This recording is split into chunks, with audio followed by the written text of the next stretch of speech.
नमस्कार, माझं नाव प्रगत लोके आणि आता एक 7 वर्ष झाली मी यूट्यूब करतोय आणि यूट्यूब बरोबरच मी स्वतःचे बिझनेसेस पण स्टार्ट केलेले आहेत. म्हणजे वेगवेगळ्या कंपनीज आहेत. प्रगत ॲग्रो नावाची कंपनी आहे, ज्याच्यातून मी मूळचा देवगडचा असल्यामुळे मी देवगडचे हापूस आंबे आपल्या मुंबईमध्ये MMR रिजनमध्ये विकतो. आता पुणे, सातारा, कोल्हापूरला पण विकणार आहे.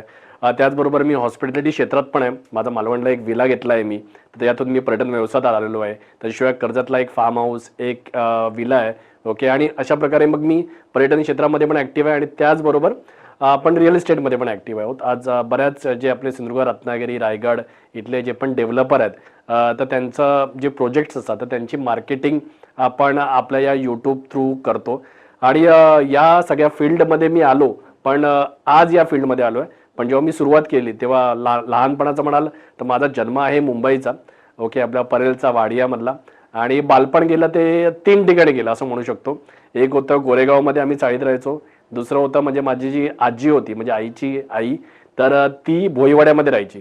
तर भोईवाड्यातली जी चाळ संस्कृती होती आणि त्यावेळेचा गणेशोत्सव म्हणा किंवा आपला जो एक मराठी माणसाचा तिकडे एक उत्सवच चालायचा, परेल, लालबाग या ज्या चाळींमधला, तर तो पण अनुभवायला मिळाला. आणि त्याचबरोबर माझं गाव देवगडमधल्या मिडभावमध्ये आहे आणि त्याच्यामुळे समुद्रकिनाऱ्याजवळ असलेलं एक सुंदर गाव मिडभाव तांबडेचा समुद्रकिनारा जगप्रसिद्ध होतोय. तिथेच गजबादेवीचं पण सुंदर असं मंदिर आहे. त्याच्यामुळे दिवाळीची सुट्टी पडली, मे महिन्याची सुट्टी पडली की आम्ही जाणार गावाला, कारण वडील शिक्षक होते, आई शिक्षक, दोघांना पण दिवाळी आणि मे महिन्याची सुट्टी असायची. त्याच्यामुळे बालपणाचा काळ असा सगळा मिक्स होता. म्हणजे गोरेगावमधल्या चाळीमध्ये पण गेला, भोईवाड्यातल्या चाळीमध्ये पण गेला आणि त्याच्याशिवाय आपल्या कोकणातील सिंधुदुर्ग जिल्ह्यातील मिडभावमध्ये पण बराचसा बालपणाचा काळ, सुट्ट्या सगळ्या तिकडेच आम्ही स्पेंड केलेल्या होत्या.